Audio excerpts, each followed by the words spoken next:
I know actors are very different. I wasn't sure how much of this was method acting, i.e., how drunk were you while you were filming this movie?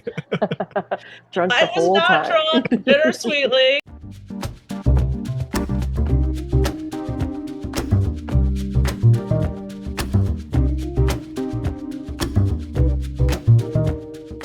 Hey everyone, it's David Stark from Watch Your Past. Today I'm talking to Desiree Staples and Heidi Weitzer of My Divorce Party, which is coming to digital and on demand on April 30th, 2024. I'm going to talk to them right now. And while you're watching, if you can like and subscribe to this channel, that would be fantastic. I'll spend a lot. Thank you. So, thanks so much for joining me today. I've got Desiree Staples and Heidi Weitzer of My Divorce Party, which is coming to digital and on demand on April 30th, 2024. It is kind of like The Hangover, but opposite. You have an all-female cast, and you have a divorce versus a bachelor party, but it has a similar level of drunkenness, a similar level of craziness, and some heart as well. I actually enjoyed this a lot, so I'm very excited to talk to you, and thanks so much for joining me. Thank you so much for having us. Yes, thanks for watching and reviewing. Of course, of course. So, first question is for Heidi. This feels like it could have some personal undertones. I wasn't certain, but where did this story come from, and what painful decisions did you make before you wrote this? Yeah. It actually stemmed from a real divorce party. Back in 2018, one of my really good friends was going through a really hard divorce, and we said, that's it. We're going to Napa Valley. And so we gathered up the crew, and we just had kind of more of like a fun, drunken weekend celebrating her divorce. But one of the things she said that really stuck with me was how expensive it is to get divorced. And I thought, oh, maybe there's a nugget of an idea there. And I just kept kind of noodling on it. And then the story kind of developed organically from there. Yeah, no, I mean, I think divorce is generally cheaper than the cost of this divorce party, but it is a very expensive endeavor. Usually it's a lot Yeah, less fun than this divorce party also. So, right. Absolutely, absolutely. um, and so Heidi, you were this is also your your feature directorial debut. Yeah. Were you always set to direct this? Is that how this project developed, or was this one of those where you're just like, well, you know what? I guess I'll step up because someone has to. I was always scheduled to direct this. I was very excited to both write it and direct it.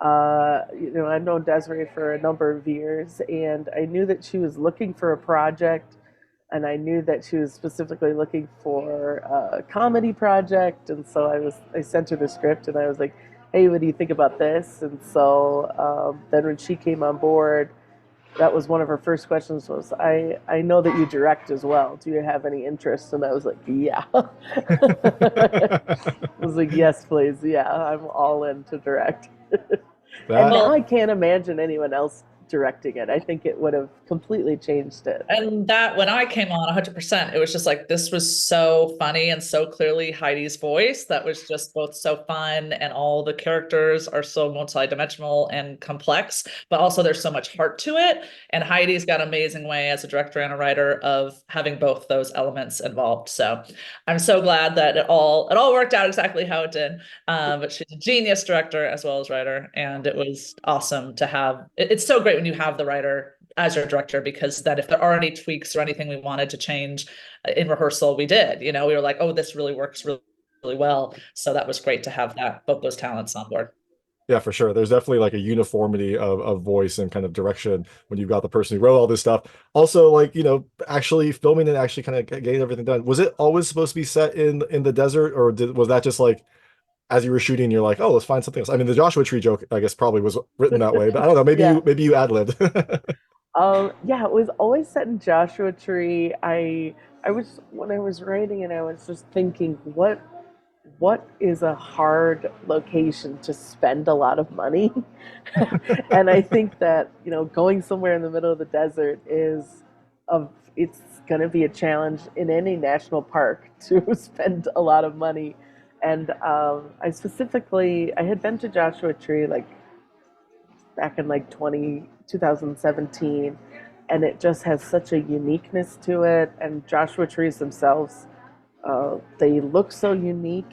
And so if you recognize a Joshua tree, you can understand, oh, they only grow in Joshua Tree National Park and the Mojave Desert. And so then it's like you can kind of understand, all right, you're 2 hours outside of LA, you're close to Yeah. Palm Springs. Mhm. And then it really kind of became like this sixth character because of all the challenges that they face being in like this small, deserted area. Isolated, very Yeah, isolated. And I think that added to the story as well, right? And that's what the tension of the friends, right? It's like it's just you in the middle, just us in the middle of the desert.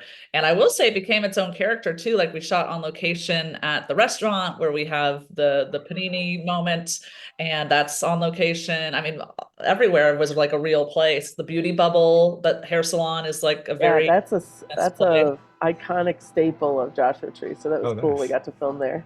So yeah, anyone that's watching that knows Joshua Tree, the Integratron. We didn't get to film there, but we talk about it. Like Yeah, there are those little nuggets that was really fun for the people that know the desert well. Yeah, no, that's awesome. And it's great that you've got like such a small place, but it has all these interesting locations that you can cause fun and debauchery at. So that's great. yeah, Yes. So Desiree, a lot of this film is kind of like your contentious and loving interactions with the your friends in the film. Had you worked with any of them before? And did you have any like say, since you came on so early, did you have any like input when you were casting the rest of the characters for your party?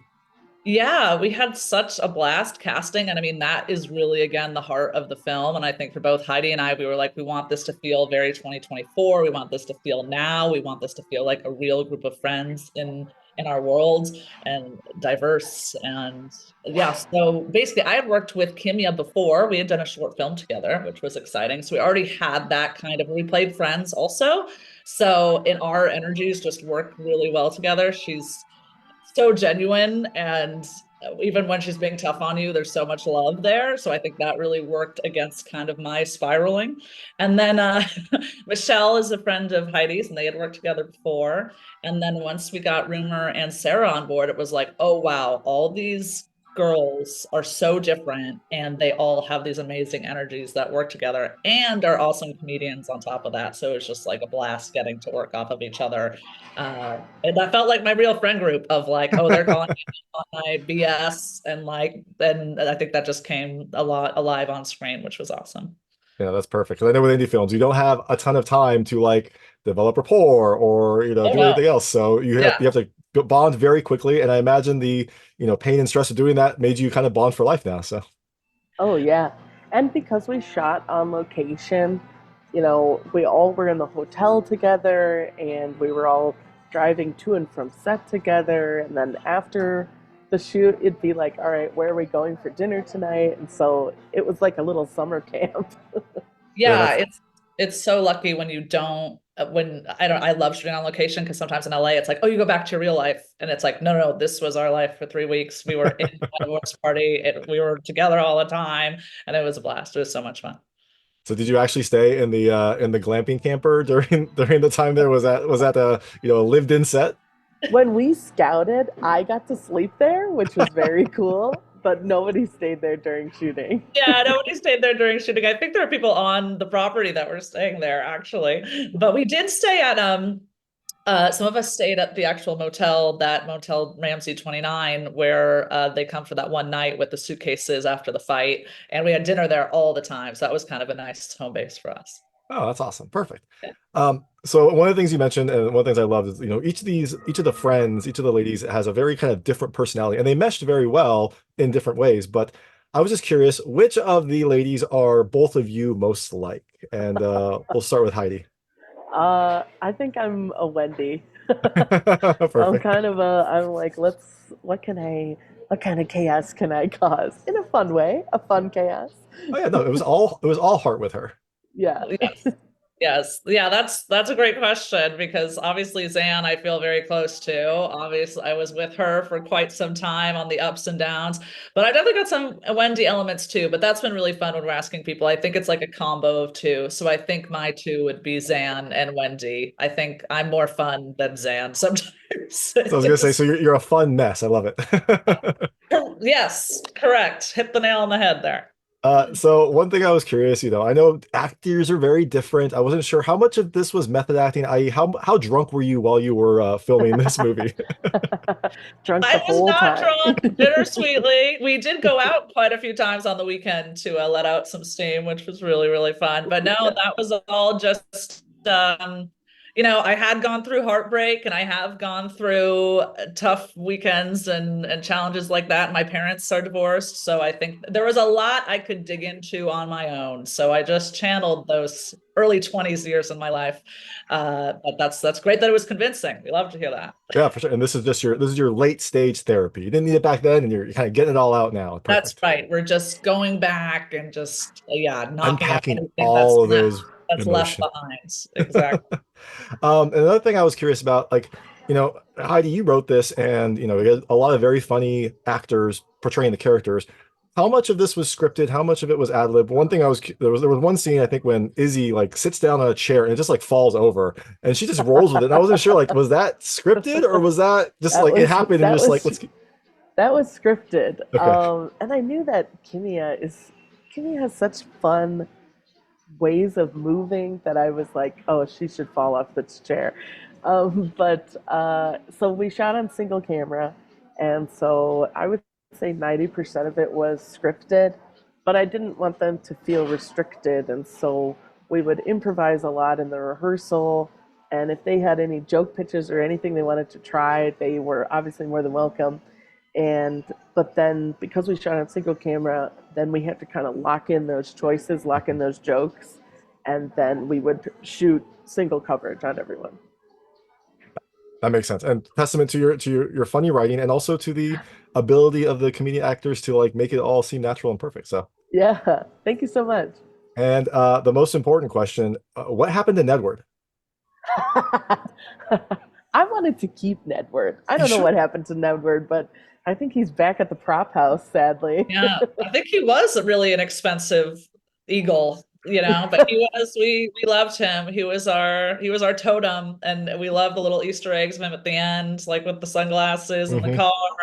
car. So if there's a sequel, Nedward will return. Yes, for sure. And I love that he like made random appearances throughout the film. It was a nice little like through line for the movie. I had so much fun. It was like, well, let's get Nedward in the background. Let's put him here and there. And like, me and the prop master had a lot of fun of putting him in all these other scenes. Yeah, for sure. And if there's a sequel, I hope he's involved too. I mean, I don't know what the sequel would be. Hopefully, it's not Izzy's divorce, but who knows, Yeah, right? Who knows? maybe it's Izzy's bachelorette party or Oh yeah, something. that would be Yeah. good. Hey, my Yeah, anti-divorce party. yeah. Um, so I know we have limited time. I'm going to switch to a lightning round. They're just lightweight questions Okay. about the film. I want to see how your personal experiences map to things in the movie. You can feel free to skip any of them. I won't be offended, but I try to keep them very answerable. First question is, when was your last girls' trip? And we can start with Heidi. Last girls trip was for our film festival premiere. It was in San Jose. Me and a lot of the women from the original divorce party all met in San Jose and kind of celebrated the film. It was very Perfect. fun. And mine, I think, was a bachelorette in Nashville. That's the one that's coming to me. And it was a big weekend, nonstop, lots of bars, lots of cowboy boots, lots of karaoke. I've heard very good things about bachelorette parties in Nashville. I've heard they are a lot of fun and very crazy. And now Uh, there are divorce parties there too. One of the bars oh, we went to, they were saying, "Who's here for a divorce party?" And I was like, "We are on to something." I guess it comes full circle.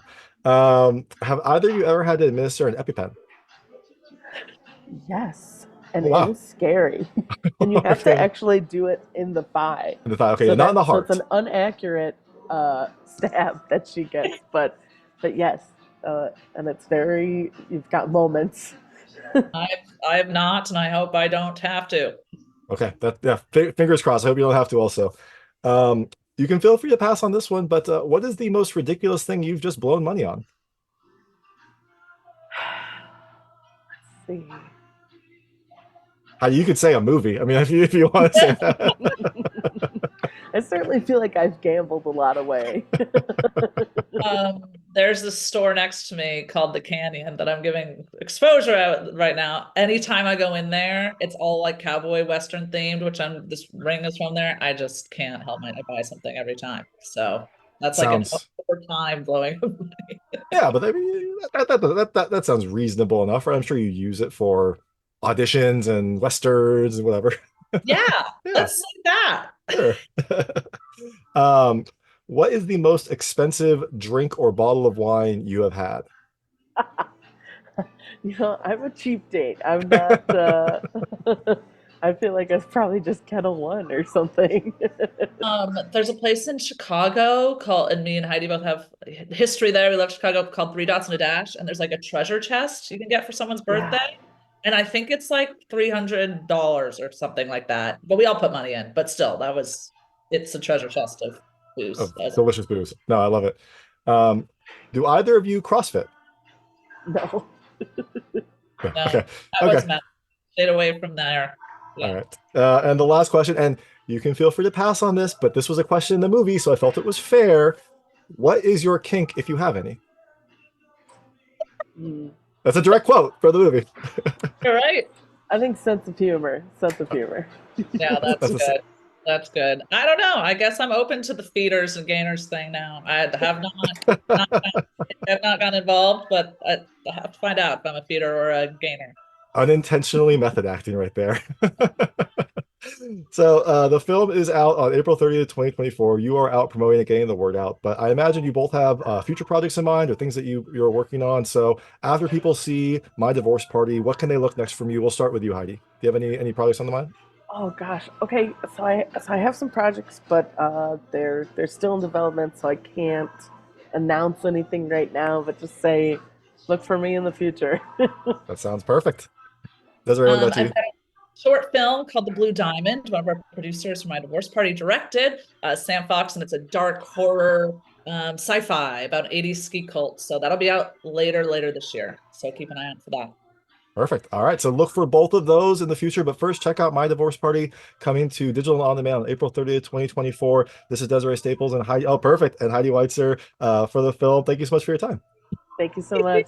Awesome. Thank you. That was Desiree Staples and Heidi Weitzer of My Divorce Party, which comes to digital and on demand on April 30th, 2024. It is kind of like The Hangover, but opposite. It has a female cast. It's about a divorce, not a bachelor party. But like The Hangover, it has a ton of ridiculousness, plenty of alcohol, and a lot of heart. I actually enjoyed this a lot more than I expected to. So then one thing you should check it out when it comes to digital and on demand. If you like this interview, please like and subscribe to this channel. It helps me out a lot. Make sure all my new content goes straight to you. Thank you.